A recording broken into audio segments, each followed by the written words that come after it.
take enough of a step back sometimes while we're trying to run and take care of our customers. So I've been with Bloomreach for over 9 years, and we really work in the enterprise e-commerce space, focusing our customers with AI big data platforms that allow us to get the most out of our business as possible. And so I've been running our customer success teams, amongst other teams in my role for the last few years now at Bloomreach. What was the first time you built the customer success function at Bloomreach? How many years ago? So I would say that the first time we built the customer success organization at Bloomreach was maybe 5 or 6 years ago, when we looked at pulling all of these different teams together at Bloomreach and saying, how do we drive the most value for our customers? A number of companies were doing this at the time, and it felt like it was a time to take a step back and say, are we still delivering on that promise? And how can we best deliver on that promise to our customers? Right. And a few years after, sometimes what you built 5, 6 years ago is no longer relevant. So why did you take that step now? Why would you say it was important for you to just take a pause and really revisit the strategy that was there to completely rebuild the customer success organization? Yeah, it's a great question, because it's not always obvious when's the right time to do it and what triggers should you be looking for. In fact, for our business, customer retention is great. So there wasn't this obvious marker or some kind of external event telling us that we needed to revisit what we were doing. But about every 3 or 4 years, I think it's time to pull up and say, is the market headed in a direction? You want to cut these things off before you get there. You don't want churn to be the reason that you start thinking, let me revisit what's going on. You want to get ahead of it. So really spending some time, we revisit it every year, but you don't want to take massive changes every year in your organization. It'll frustrate your teams, it'll frustrate your customers.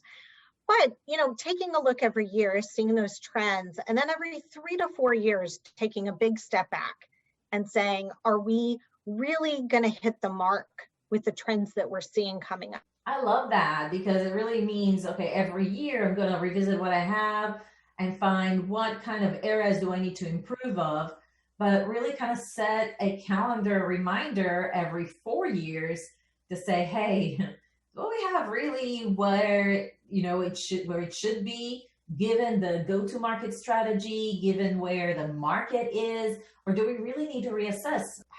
How do you assess? How did you approach that in your own company? I know you've been working on this initiative in the past few months. Can you share how do you rebuild this practice? Yeah, I think the best first thing you can do is spend as much time, not just, with your customers, which many customer success leaders do, but spending your time with the other executives at the company and with prospects. So I think it's important to spend much of your time with sales. What are they seeing in the sales cycle? What are they getting asked about the post-sales experience? Is the person that they're selling to different now? We've seen a shift in the type of people we sell to the type of people that we need to talk to from, at the time, really business oriented to now a combination of business and developer orientation that causes you to take a step back and say, okay, these might be different messages. So the more you can get in front of sales, in front of analysts, in front of the industry to see what's coming, I think the more you can get the data on, is my segments going to be the same? My verticals, are the people that I'm selling to going to be the same going forward? Are the things they're asking for going to be the same going forward than what they were before?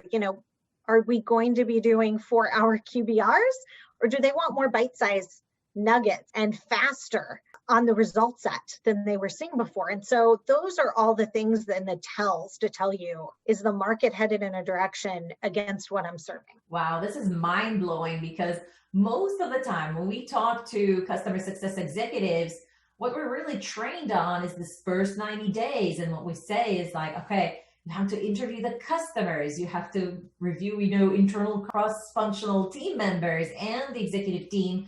But in order to do the rebuild, instead of looking internally and existing customers, you're really looking into who can help me understand where the market is going. How can I build a program that will be sustainable for the next 2-3 years instead of patching it up? Yeah, absolutely. The market tells you that.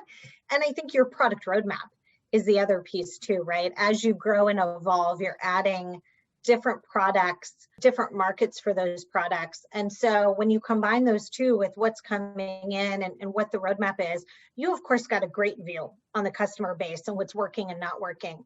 But a lot of times I think customer success organizations are doing great against their metrics. Churn's great, net retention's great, NPS is great. That might not then trigger that this is what you should be doing, but looking forward, I think really tells you, okay, do I need to be backing away into some differences to keep those numbers where they are? So it sounds like you talked to a lot of people and got information about your go-to-market strategy and how the market and how your future customers' preferences are going to be like. That sounds like a huge effort. How long does it take to do that due diligence? That's a great question. I mean, I think you should spend at least 2 months doing that. It's one of those things where I think hearing from the prospects really matters, and how many of those meetings can I get in? How many of your sales reps can you talk to and ask what's going on? What are some of the biggest questions you get asked? What are customers pushing on that you don't feel like we have? What roadblocks are you running into the sales cycle that I could help you with from a post-sales perspective? It does take about 2 months really to kind of collect all of that feedback. And especially, I mean, the bigger companies, I'm sure, need to do this by geography, maybe by product line, in order to make sure that you're getting that 360 view of the market. All right, so you do this assessment, you get all the insights you need, and then you're ready to make those changes. I bet, some of them could be very significant changes to the customer success practice. What is some of the risks you run in terms of change management? Are those mostly internal, the ones you're facing, or external? Yeah, I think that, it's a good question, because no change comes easily, right? And so I think that most of that change management really can be dealt with internally. Certainly, you don't want to distract your current organization from what they're trying to deliver on. And at the same time, you're talking about making some changes, which can make your organization pretty nervous about where they are today. So I think the most important thing you can do in the change management is really setting a vision for your team that they're super excited about, right? What you're doing is innovating, just as your product roadmaps innovate. Who doesn't want to be part of a team that's innovating and setting a new vision for where they're headed? It can be scary. You need to couple it with training for your teams. You need to couple it with those teams getting to see what you're seeing in the market. So you really do need to share some of those insights. But equally, there's some things your teams deal with on the day-to-day, which is hard for them. So if you can layer in some of those things about how their life is going to get easier with this, that's a pretty good energizer for the organization. So sell on the big vision, but also be practical and explain how that's going to impact them, and do lots of training and open communication. All right. So you got that down. How do you approach the rebuilding process? As an executive, you have a lot of experience. I know you worked at Bain Capital. You know how to do this. Can you give some of the people who are listening to this video a few tips on, you gather all the information, you thought about the change management, you did this unrolling conversation. How do you get started? Yeah, that's great because you have a team. So you're starting with a whole group of people and processes and metrics and tools and systems that you're really working with. So I like to get out a clean piece of paper, literally a white piece of paper and a pencil, and imagine I was starting from scratch. Imagine I had no constraints whatsoever. What would I build? What would I do? How would I do it? And then I map that against my current organization. So what do I already have? Those are the things you get to celebrate. You get to tell everyone in the company, we already do this stuff great. Then I look at the things that are super easy to do. The little one-offs here and there that you get to pick apart and build. And those are your proof points and your early wins to drive that organizational change you were talking about before. These are really important if you have to go get budget, if you have to go convince your team to go build a new team, if you have to go get the money or the resourcing for that, getting those early wins in your plan help you go get that later. And then I pick apart some of the bigger heavy lifting pieces with those proof points so that then we can tackle some of the harder things, the things where I didn't have anything to start with. And so that's great. So you focus on the quick wins, you focus on what do we already have that we can celebrate. You're really starting the vision from scratch. I love that. Did you do like whiteboarding with a few team members? Who did you pick if you did that? Yeah. So usually I start with my piece of paper all by myself to really get kind of my thinking crystallized and really just start first principles of what I would do. And then I pulled in some of the sales leaders as well as some of the customer success leaders. So really, I mean, the important piece on that is, one, you get some enrollment. Definitely off the bat, you get enrollment on what you're trying to do, but also they're the ones who are closer to the ground. Some of the best ideas we came up with came from them, right? Things I didn't see, I didn't envision, but I could tell them exactly what we were trying to solve for, that really help pull the team together and come up with a better plan than even that kind of blank piece of paper had.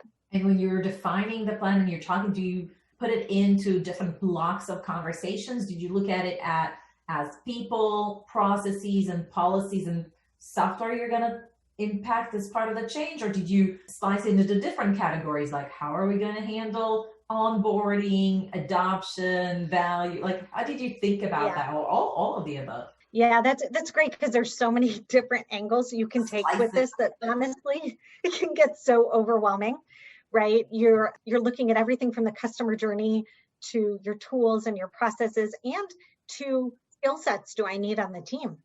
Where does my team have those skill sets? Where do they not? Am I building a new team to get that? Am I actually training up to get that? And so I started with the customer journey because I think that really, if you don't know what wins you're driving for the customer and you can't articulate that well, you're not going to have great plays. You're not going to know what tools you really need or can leverage that you have already. And so I started with the customer journey.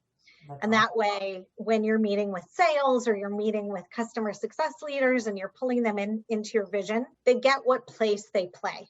They get what area that they can really hone in on and say, okay, great. Can I just talk about onboarding today? And it makes it more bite-sized for each of the teams, but it makes it more exciting to talk about wins, right? Who doesn't love talking about customer wins? You're putting all of that in place. How are you going to make sure that you actually had success with this initiative? What kind of metrics are you going to track and monitor to compare and benchmark against current situation? It's a really good question because you're rebuilding the org. So on some dimension, of course, you have metrics like churn and net retention that you've been looking at. And on another dimension, you're starting over. So how do you look at year over year?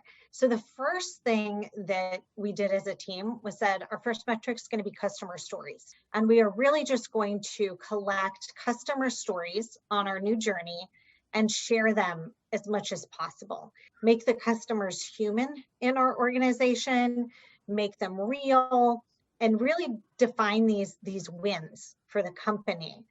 And then start to continue to measure the things like the churn and the net retention, but really hone in on time to value, since that, at least for us, was one of those metrics that we said we are going to improve as part of this new initiative. And then employee NPS, because you are taking them through a change management set of changes, right? And so eNPS, I think, is a really important thing to look at and make sure that your team feels supported and empowered in this change, especially when you have the rest of the organization who's still expecting you to do the same things you've always done. So you're asking them to be the front lines to say, oh, we're going to do it differently now. So you really want to track the eNPS. I love that. You combined leading indicators with lagging indicators, and then you made sure that you had metrics that customers care about, metrics that management cares about, and metrics that really show how you're favorably impacting the CSM. With all that in mind, I bet the changes were fairly drastic in some parts, and some of them might have required a budget. How did you approach the budget conversation? How did you get funded and supported by the organizations your organization to make those changes? Yeah, well, the great thing about this was because we had worked so closely with sales and with the product team along the way, I wasn't the only one asking for a budget. I wasn't the only one in the company saying, hey, these things are going really well. Looks like we did this analysis and we're missing a team. We want to go build a team and go add that to our customer success org. So I had several people in the company saying this is a great idea to do it. And then of course, those metrics that you were just mentioning are really important. So taking those metrics where you are today, for us, yeah, those indicators looked great. So how do you then go drive more budget when everyone says things look good? What else would you need to do? So we really looked at some of those lagging indicators, those next level set of indicators to say, what could we be missing out on as a business? But then also what's coming. It does take, it takes some great people in your org to trust you that what you say is coming. Mm-hmm. It's a little bit of a bet. So having all those people at the table with you, I think, is really important to getting that budget. That's great, Christy. Guys, if you're listening and you haven't done a rebuild on your own customer success organization, this is a great time to do it. With COVID, a lot has changed in the market, and it's time to double check. Is your customer success organization in line with where your go-to-market strategy is, with the market changes that your customers are part of? And then, Christy, what would you recommend if someone was like, yeah, I want to do that? What are some of the questions you recommend that they ask themselves as they embark on this journey? Oh, definitely. That is the key place to start, is really the questions around, when's the last time I really looked at our prospects and our sales cycle to determine what trends are going on that I might be missing? When's the last time I engaged with my sales team in those early calls, so I can see as quickly as, or early on, what kind of questions are coming up? I think additionally, kind of looking and saying, when is the last time I revisited this? My metrics are all great. What could I be missing out on with that? And so those are two of the really key indicators. And finally, the last one, I think that's an important one your CS team can tell you about is, are there new people getting invited to all of my customer meetings that I didn't see before? Is there a new persona at play, a new set of questions that they're asking that I really need to hone in on and learn from? Brilliant. One last question. Have you subscribed to this YouTube channel yet? If not, click on the button and be sure to subscribe to notifications so you'll be the first to know when we release a new video. Christy, thank you so much for sharing your insights and your leadership with us, and all the great tips about how to rebuild a customer success organization when market is changing.